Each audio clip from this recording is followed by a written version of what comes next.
भवबीजाङ्कुरजनना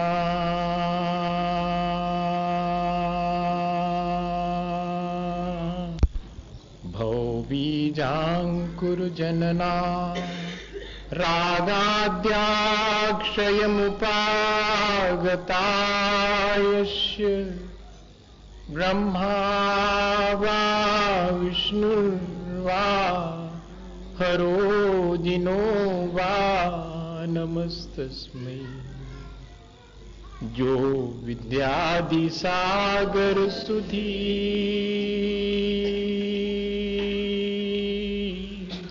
जो विद्यादि सागर सुधी गुरु है हितैषी शुद्धात्म में निरत नित्य हितोपदेशी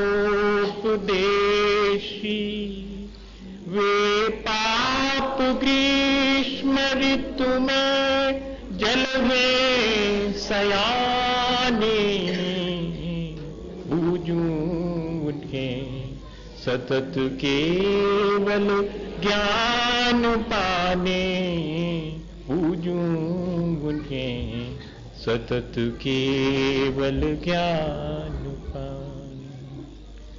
बोले भगवान महावीर स्वामी की, आचार्य कुंद कुंद स्वामी की, आचार्य गुरुवर विद्यासागर मुनि महाराज की।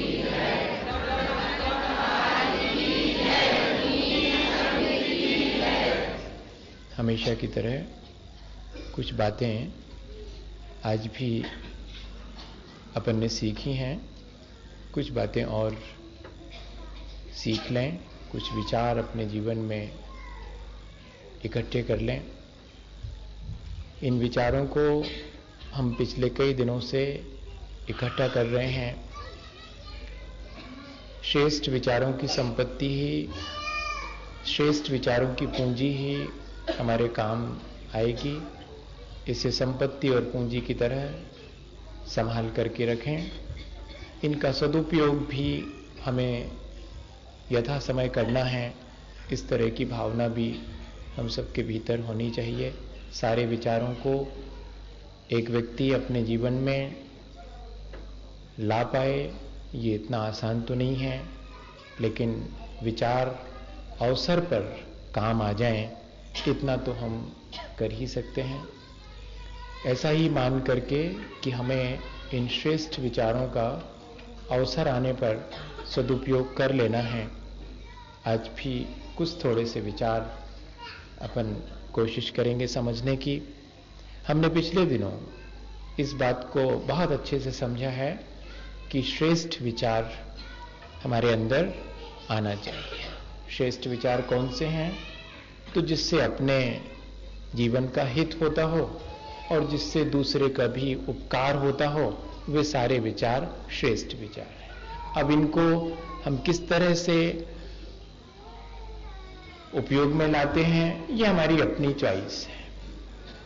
बस हमें ये ध्यान रखना है कि हमारे जीवन का भी कल्याण होता हो और दूसरे का भी उपकार होता हो, वे ही विचार श्रेष्ठ हैं। विचारों की श्रेष्ठता की कसौटी इतनी ही है।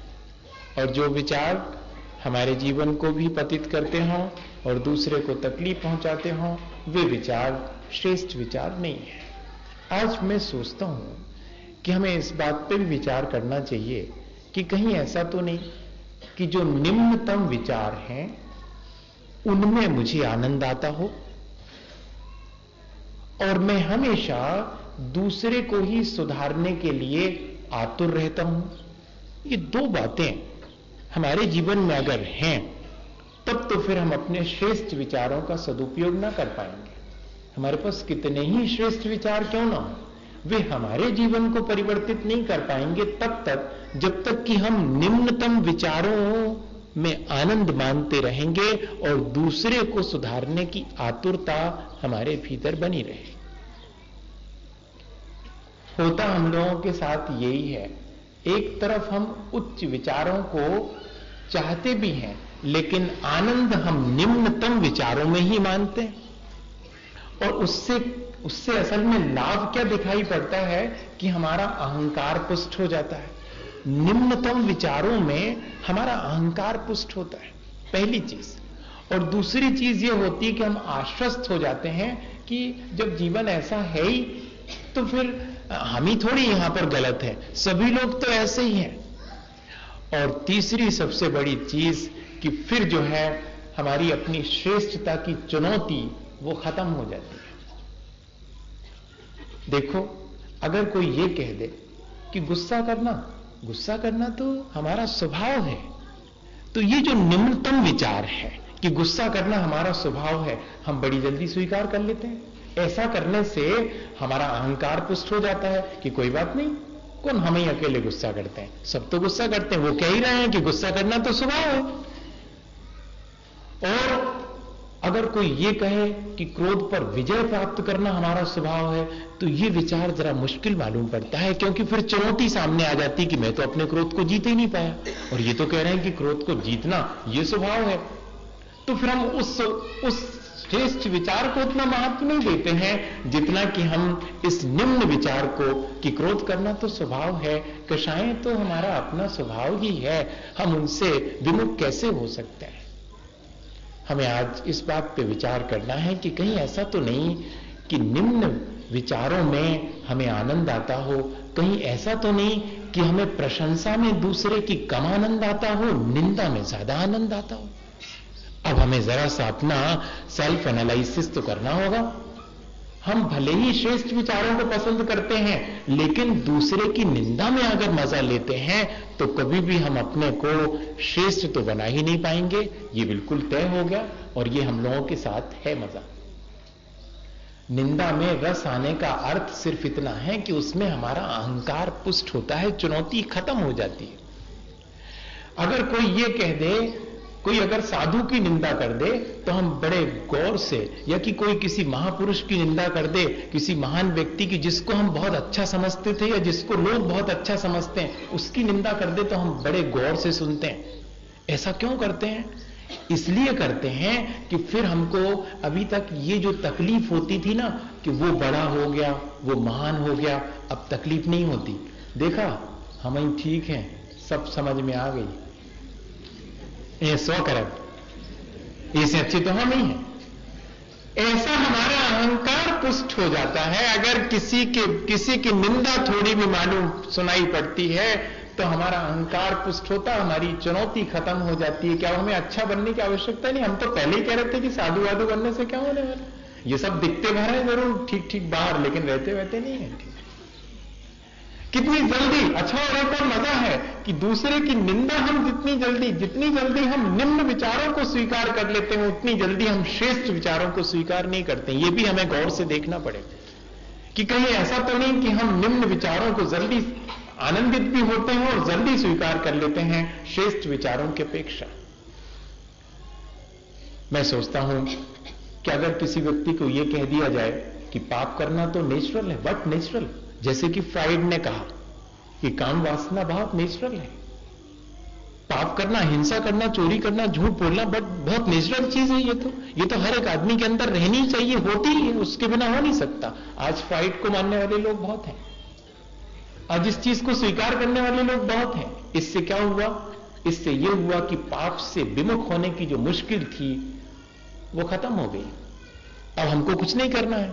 पाप से विमुख होने के लिए जो हमको तैयारी करना पड़ती थी, जो हमको प्रयत्न करना पड़ता था, उसकी कोई आवश्यकता नहीं रही, क्योंकि ये तो कह रहे हैं कि पाप तो नेचुरल है, वो तो होगा ही। झूठ कौन नहीं बोलता है? सब बोलते हैं।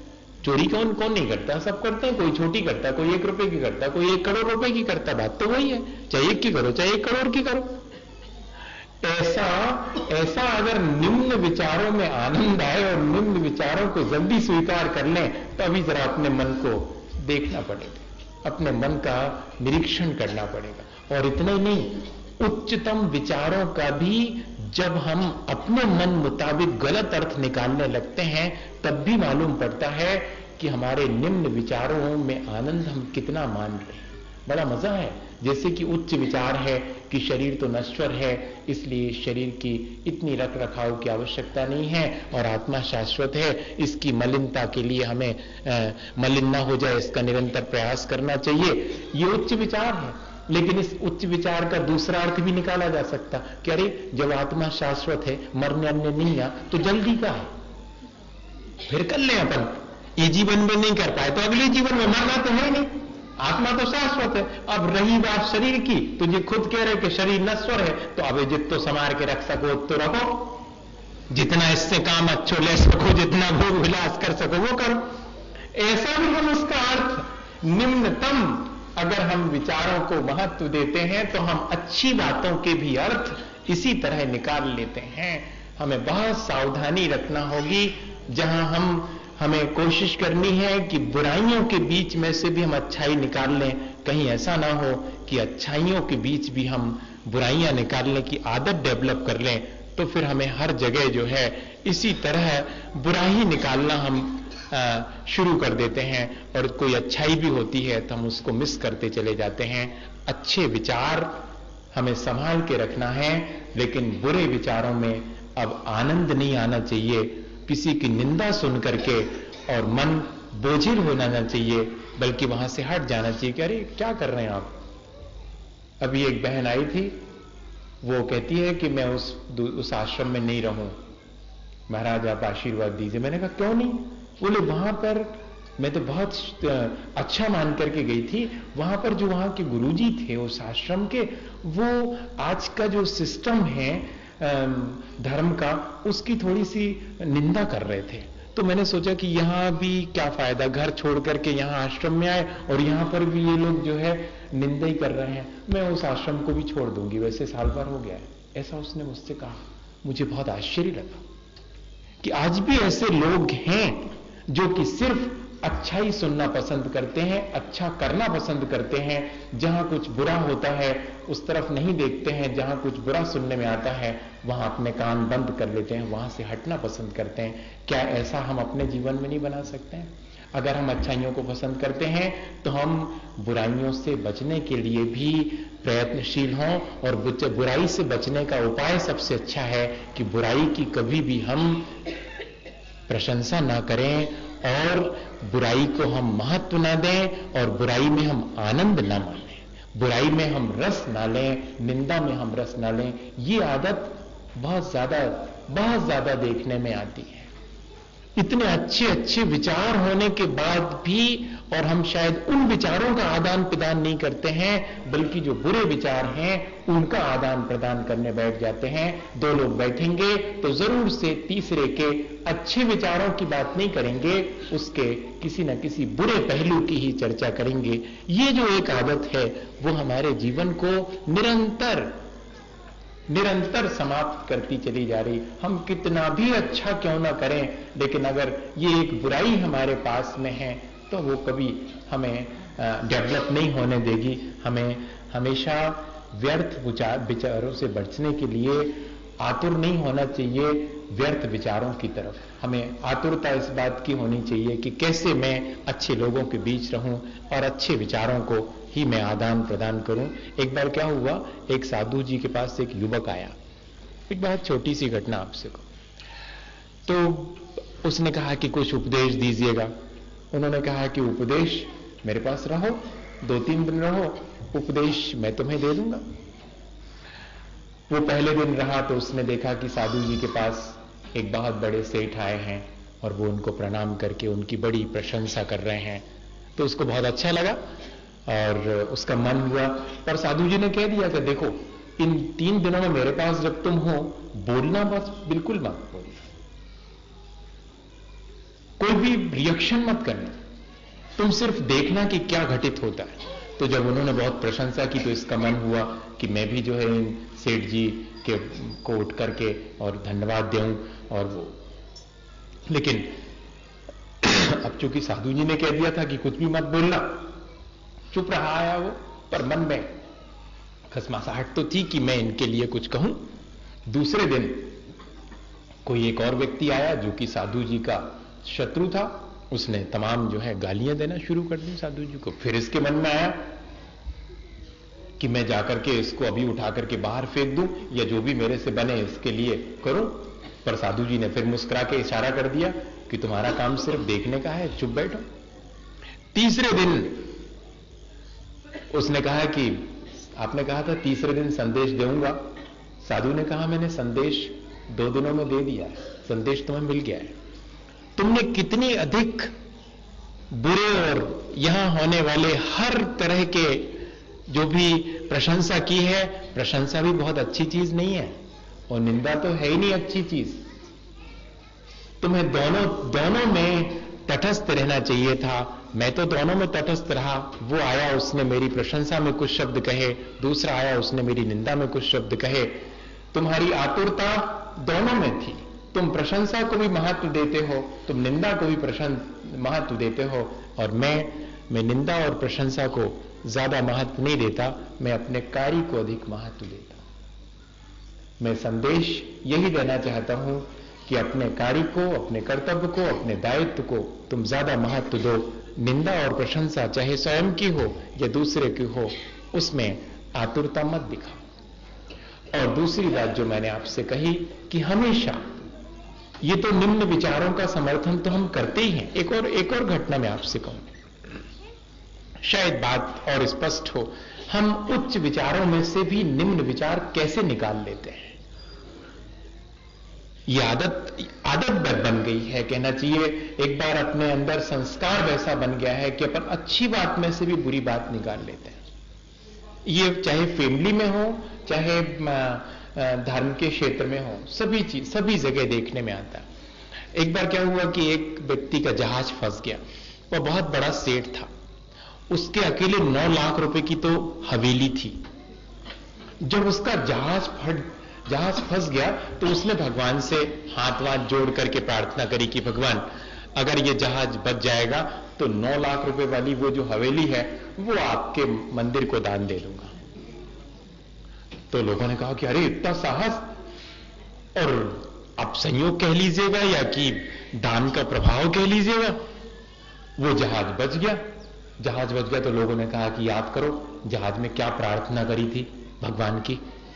उसने कहा प्रार्थना मुझे याद है, प्रार्थना यही करी थी कि हवेली दान में दे दूंगा, तो वो तो मैं अभी भी देने तैयार हूं। उन्होंने कहा कि दो फिर। बोले ऐसे नहीं, उसको बेचूंगा मैं। उन्होंने कहा ठीक है, बेच करके दे दो उसका पैसा जो भी है। तो उसने बेची हवेली। जो भी आता था तो पूछता था कि कितनी कीमत है हवेली की, तो बोलता था कि 1 रुपया। हवेली की कीमत 1 रुपया। तो कोई भी कह देगा कि ये लो 1 रुपया। बोले नहीं, लेकिन ये बिल्ली उसके साथ में खरीदना पड़ेगी। उसके पास एक बिल्ली भी थी। उसने कहा हवेली की कीमत 1 लाख रुपया और बिल्ली की कीमत कितनी है? उसने कहा 9 लाख रुपया। बिल्ली जरूर खरीदना पड़ेगी हवेली के साथ, और हवेली की कीमत 1 रुपया और बिल्ली की कीमत 9 लाख रुपया। और बिक गई वो हवेली 9 लाख 1 रुपए में। उसने फौरन 1 रुपया दान में डाल दिया। हवेली की कीमत का कहा था, बिल्ली की कीमत का तो कहा नहीं था। बिल्ली 9 लाख रुपए की बेची उसने, लेकिन हवेली के साथ बिकेगी वो बिल्ली, ऐसे नहीं बिकेगी। और जिसको हवेली लेना है उसको बिल्ली लेना पड़ेगी जरूर से। हम किस तरह से आपको चालाकी समझ में आई, देर से आई थोड़ी समझ। लेकिन जब मैंने इस घटना को पढ़ा तो मुझे लगा कि हम सब भी शायद इस तरह की चालाकी कई बार कर लेते हैं, वो ध्यान में नहीं आता। अपन धर्म के क्षेत्र में भी, और पहले तो भावना के वशीभूत होकर के और बहुत कुछ करने तत्पर हो जाते हैं। फिर हमारे मन की कलुषता जो है हमें वैसा नहीं करने देती। हमारे संस्कार हमें उस अच्छाई के काम में से भी कुछ ना कुछ बुरा निकाल करके और पतन के ही रास्ते पर ले जाते हैं। बहुत सावधानी की आवश्यकता है। निम्न विचारों में आनंदित नहीं होना, निम्न विचारों को महत्व नहीं देना और निम्न विचारों की प्रशंसा नहीं करना और अच्छे विचारों में से बुराई मत निकालना, ये अब हमें शायद इस तरह का भी प्रयास धीरे धीरे करना चाहिए। देखना चाहिए कि हम कितने अभी जैसे चुल्लक जी कह रहे थे ना कि देखना है 4 महीने में हमने क्या सुना, कितने अच्छे अच्छे विचार हैं। मैं सोचता हूं कि इन 4 महीनों में अच्छे अच्छे विचार तुम्हारे पास आ गए हैं, लेकिन बुरे विचारों से हम कितने विमुख हुए हैं। अब दूसरे की निंदा सुनने में ज्यादा अच्छा नहीं लगता, अब गुस्सा करना भी अच्छा नहीं लगता। एक व्यक्ति कह रहे थे कि अब गुस्सा आ जाती है तो बड़ा मन कचोटता है कि अरे क्या मतलब है, ये तो जिंदगी से करते आ रहे थे और अब अभी भी हम यही करते जाए, इतनी सब बातें सुनते हैं फिर भी गुस्सा करें।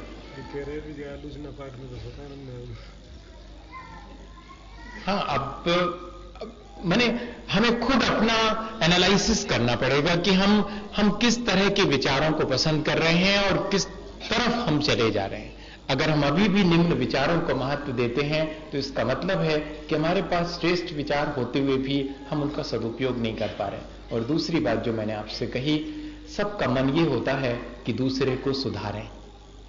ये आदत भी हमें अब जल्दी से छोड़ देनी चाहिए। हाँ, जितना जल्दी बने ये आदत भी हमें छोड़नी चाहिए। हमें अपने को सुधारना है, दूसरे को सुधारना है। सबकी कोशिश यही है, सबकी शिकायत भी यही है कि ये ऐसा हमारे घर में ऐसा नहीं करते, हमारा बेटा ऐसा नहीं करता, हमारी बिटिया ऐसा नहीं करती। सबके साथ यही प्रॉब्लम। हम क्या नहीं करते, हमें जो करना चाहिए ये कोई नहीं कहता। उसे ऐसा करना चाहिए, वो ऐसा क्यों नहीं करता है। समाज के इस व्यक्ति को ऐसा करना चाहिए, वो ऐसा क्यों नहीं करता। धार्मिक व्यक्ति को ऐसा करना चाहिए, ऐसा क्यों नहीं करता।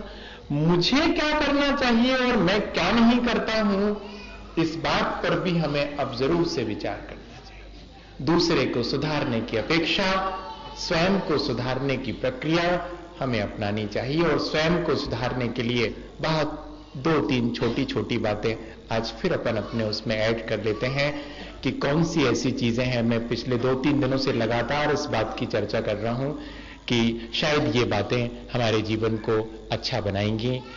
ये तीनों बातें जो विचार में आई हैं वो आपकी यहीं की, बीना की ही हैं। अभी तक मैं आपको कई बार कहता था कि ये विचार मुझे वहां आया था, ये विचार मुझे यहां आया है। अब आपसे कहता हूं कि ये विचार मुझे यहीं के यहीं आया। पढ़ा होगा मेरे भीतर बहुत पहले से, कहीं और से मैंने पढ़ा होगा, लेकिन आया यहीं पर है। और अभी डिस्कशन के बीच में ही मैं आपको कहता हूं, और कभी आगे जाऊंगा तो जरूर कहूंगा कि ये विचार मुझे वहां पर आया था। श्रेष्ठ विचार जहां पर आए वो स्थान भी तो महत्वपूर्ण है। क्या विचार था कि हम लोगों के पास ज्ञान बहुत है, हम खूब स्वाध्याय भी करने लगे हैं, हम बहुत सारी बातें भी जान गए हैं, लेकिन हमारे जीवन में निर्मलता क्यों नहीं आती। हम क्यों अपने जीवन को पवित्र बनाने के लिए चिंतित नहीं होते। जितना हम दूसरे के जीवन को अच्छा बनाने के लिए आतुर हैं, उतने हम अपने जीवन को बनाने के लिए क्यों नहीं आतुर हो पाते हैं। तो असल में बात यह है कि ज्ञान हमारा आराधना नहीं बन पाता है। ज्ञान हमारा आराधना बनना चाहिए, ज्ञान पूजा की तरह होना चाहिए। अगर ज्ञान पूजा की तरह किया जाएगा तब वो हमें अहंकारी नहीं बनाएगा, तब वो सिर्फ हमें जानकारी हासिल कराने वाला नहीं होगा, बल्कि हमारे जीवन को बदल देने वाला होगा। बुद्धि की निर्मलता भी आवश्यक है, और ज्ञान हमारी बुद्धि को निर्मल बनाता है। और अगर वो ज्ञान हमारी बुद्धि को निर्मल नहीं बनाता तो वो सारा ज्ञान जो है आराधना नहीं कहलाएगा, वो सिर्फ जानकारी हासिल करना कहलाएगा। ज्ञान को आराधना बनाने के लिए उसके साथ जोड़ देना चाहिए भगवान की आराधना, प्रभु आराधना, जिसको ईश भक्ति कहते हैं। हम लोग खूब स्वाध्याय कर रहे हैं, लेकिन पूजा पाठ में हमारा मन उतना तल्लीन नहीं होता। कोई लोग हैं जिनका पूजा पाठ में खूब मन तल्लीन होता है, लेकिन जिनकी बुद्धि परिष्कृत नहीं है, वे स्वाध्याय करना पसंद नहीं करते हैं। और जो लोग स्वाध्याय करना पसंद करते हैं वे ईश भक्ति और ठाट बाट से अर्चना पूजा करने में विश्वास नहीं रखते हैं। दोनों अधूरे लोग हैं। ये दोनों ही अगर दोनों काम करें तो भी अधूरे हैं। तीसरा एक काम और है, श्रम की आराधना, वरना हम प्रमाद में चले जाने वाले लोग हैं। हम श्रम नहीं कर रहे हैं, स्वाध्याय भी कर रहे हैं, पूजा पाठ भी कर रहे हैं, लेकिन कोई श्रम नहीं करते हैं। अब मैं देखता हूं थोड़ा सा भी पढ़ने लिखने वाला स्टूडेंट होगा, मैंने अभी कहा था पिछले उसमें कि अपनी बिलिया अपने हाथ से नहीं उठेंगे, एक कटोरी नहीं खिसका सकत। क्या पढ़ रहे, ऊंची पढ़ाई पढ़ रहा भैया, तो ऊंची पढ़ाई पढ़ रहा भैया तो अपना काम भी नहीं कर, अपने कपड़े हाथ से नहीं धोएंगे, अपना थाली उठा करके नहीं रखेंगे। नहीं, श्रम की आराधना भी बहुत आवश्यक है। हम श्रम को अपने जीवन में महत्व कम दे रहे हैं। स्वाध्याय करने वाला सुबह से शाम आंख फोड़ रहा है, श्रम नहीं कर रहा। पूजा पाठ करने वाला यहां खूब ठाट बाट से पूजा पाठ करके घर लौटता के पूजा करके लौटी, धरो परसों थारी वो खाए अपने चले गए। हाँ, और क्या पर्यूषण में तो यही होता है कि सुबह से विस्तारी पूजा से 11 बजे तक, कैसे जल्दी भोजन करने से जाकर भूख लग गया तो देर से करेंगे, 1-8 बजे तक उनका एक आसन होगा, लेकिन श्रम नहीं करेंगे। श्रम की भी आराधना है, श्रम भी एक आराधना है, पूजा भी एक आराधना है और स्वाध्याय भी एक आराधना है। ये तीनों ही एक बुद्धि को निर्मल करती है, एक भावनाओं को निर्मल करती है, एक शरीर को निर्मल करती है।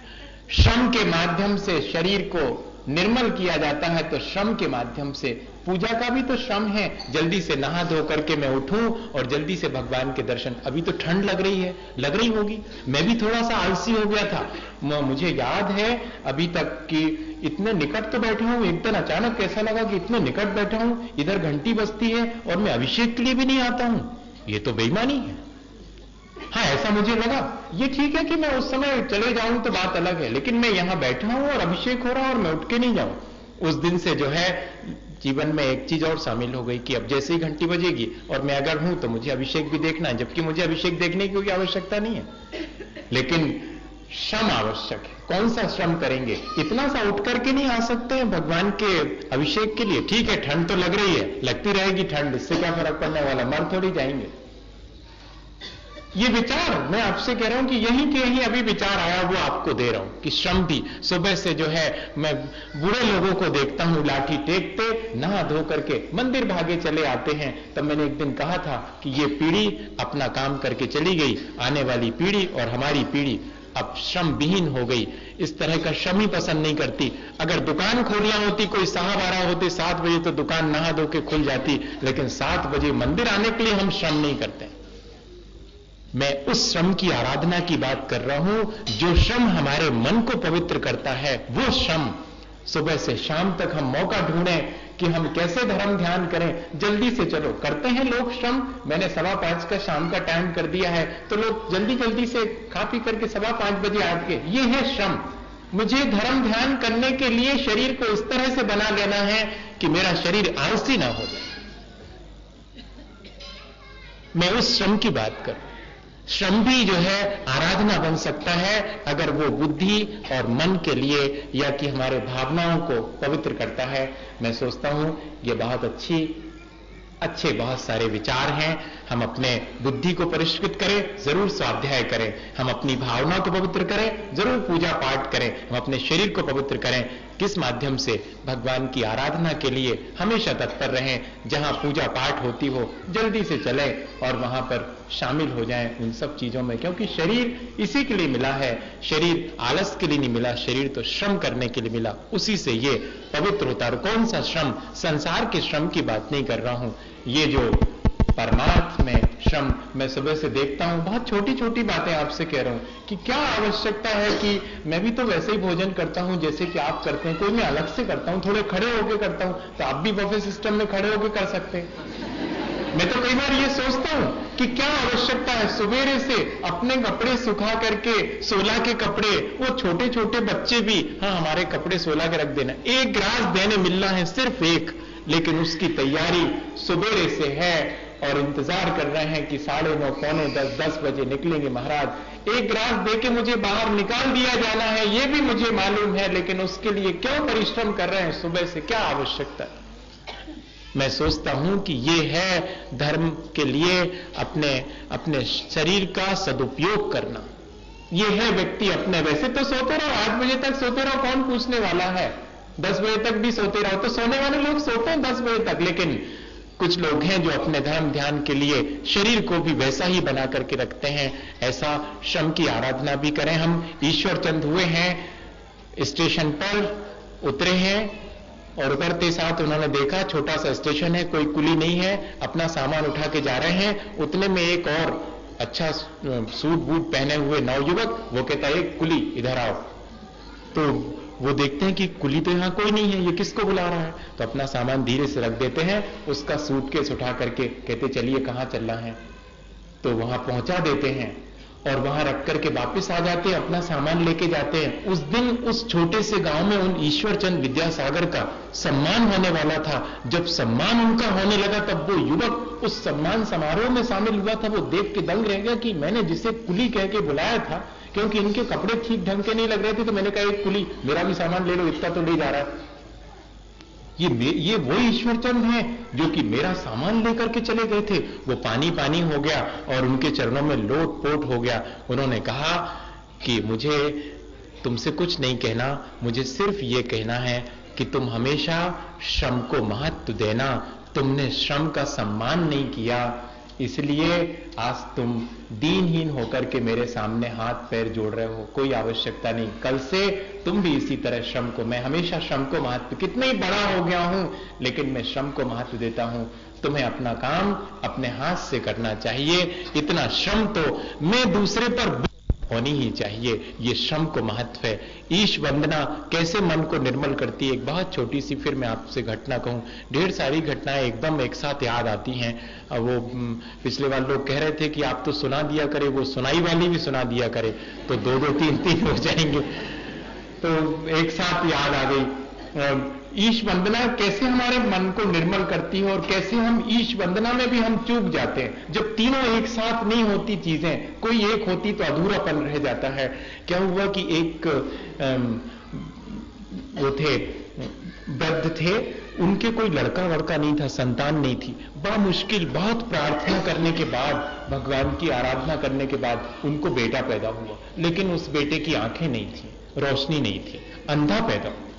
उन्होंने कहा देखो बुढ़ापे में तो बेटा पैदा हुआ और वो भी अंधा हुआ, भगवान ने भी ऐसा क्यों किया हमारे साथ। बड़े दुखी हुए, पर फिर भी अपने बेटे को अच्छा बनाने के लिए और गुरुकुल भेज दिया।